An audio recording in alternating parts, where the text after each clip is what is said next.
Magandang araw mga kalakbay, bagong gising naman po kasi meron po tayong pupuntahan para sa signaturang Pilipino. At sobrang excited na po ako, kita niyo naman, masaya pa ako, siguro tama naman siya ng pabida. Ayan, hinatid ako ng tito sa paaralan kasi dito kami magkikita ng mga classmates ko. Maraming salamat tito sa paghatid, nakasave pa ako ng pamasahe. Bye-bye tito, maraming salamat, ingat sa biyahe. Ayun na mga kalakbay, nandito na po kami sa aming paaralan.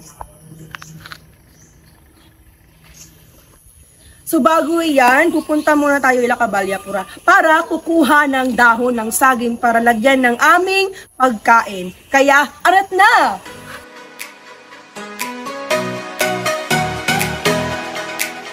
Nangamba pa ako dito at baka walang taong lumabas. Mabuti na lang at lumabas si Ante. Salamat po kay Ante.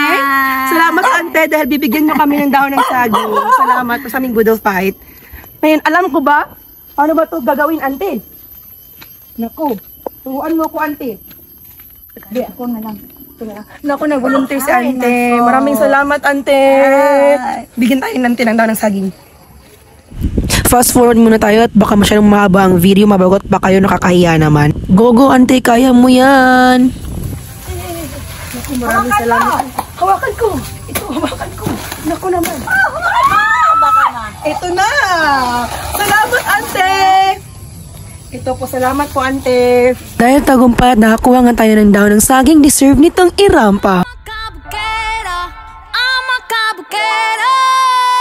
At sa wakas, tumating na yung sundo namin. Ang tagal-tagal talagang gumalaw ni Shane. Dahil kami mga good student, kami nakasakay ng tricycle, video pa rin na kami ng video. Kasi nga travel vlog, diba? Ano pa namang say-say, diba? Kung hindi mag-video. Wow, kain doon, laki-laki ang itim mo, ha? Ayun si Darwin, nakasunod sa amin at ngayon nakauna sa amin. Eto na nga mga kalakbay, papasok na tayo sa entrance ng Bugak. Sobrang excited ako mga kalakbay dahil damang-dama ko na at lasang-lasa ko na ang last stop ng swimming pool na 99% ihi at 1% chlorine.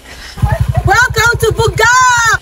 Pa, Turoplex pa si Maramas kaning 500. Alam mo sinong mayaman, palamunin pala nila 8 minute ila. Siyempre, bago makapag-resort, mabayad muna ako. No, ang ganda-ganda ng outfit, gusto lang pang bayad. Nakakahiya naman yung reputasyon ng Subukaw family. O, ayun, approve pa. Tapos na ako magbayad, ha? O, pwede na ako makapasok.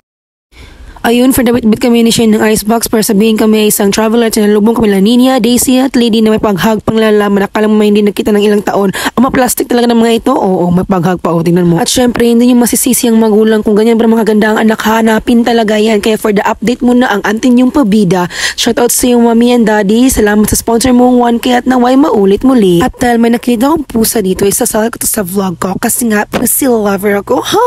Huy! Mabuti na lamang at wala pang taong naligo sa pool pagdating namin kaya nagkaroon ako ng malaking tiyempo na makapag-video na walang sagabal. Ito pala ang tanawin na ibabawang bahagi ng Shiren Bugak. Pagkatapos ay kinunan ko ng panayam ang isa sa mga tauhan dito. Dili sa amo ang mga trabahante karon, ani kami ron din kay na nagtrabaho aron sa matag adlaw-adlaw namo makahatag ka namo og panginahanglan sa matag adlaw namo nga galastusan sa among balay.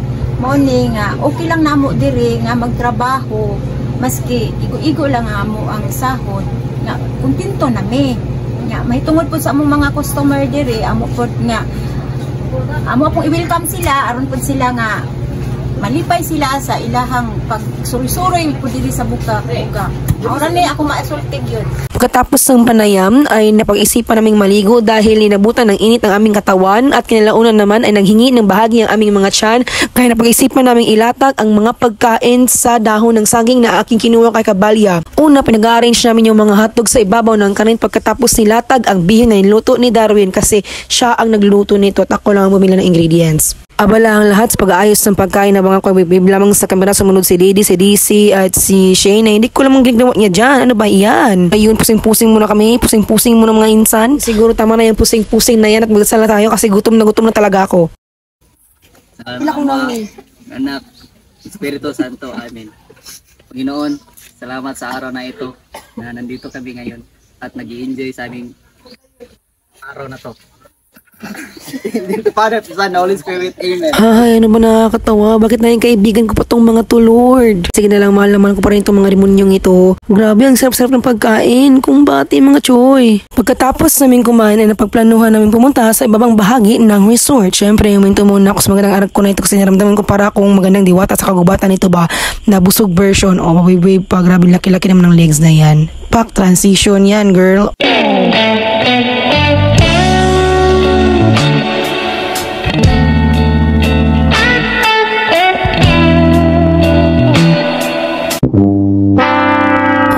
Grabe naman yan. Anivesh, syempre na. So ito na nga mga kalakbanan, dito na kami sa babang bahagi ng Sharon Bugak at ipapakita ko sa inyo kung ano ang mga tanawin dito.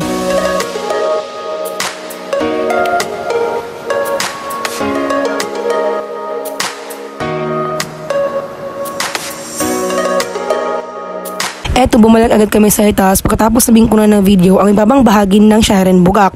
Nakikita nyo naman po na nahihirapan si Lady maglakad kasi hinihila kami ng gravity pababa. Partida mga busog pa kami nito kaya ang bibigat ng mga katawan namin. Pagdating sa itaas, surot takbo ang gasol sa kanyang nawawalang kapatid. Hindi siya makapaniwala na sa wakas ay nagtapos na ang kanyang pangungulila. Kapatid, ba't ba kasi nila kayong puso ng tifiti? Kung nakinig ka lang sa amin, pamilya mo, hindi sa napapariwaray ang buhay mo ngayon. Char, grabe laki-laki ng ilong na yan. Eto, recall lang mo nung trip namin dyan, basta may vlog lang. Pagkatapos naming lubos-lubosan ng pag-swimming namin, naghanda kami ng mga gamit namin para umuwi na. Kasi mga bida-bida kami mga grupo, dinala talaga namin ng buga kung pwede namin pala mag-film sa bahay. Eto na, babay na. Buksan ko na ang gate na iyan. Grabe, hindi ko makapaniwala, mag-aaral ulit ako. Pero patuloy lang kasi hanggat hindi ako yung mayaman, patuloy pa rin sa laban. Goodbye, Sharon!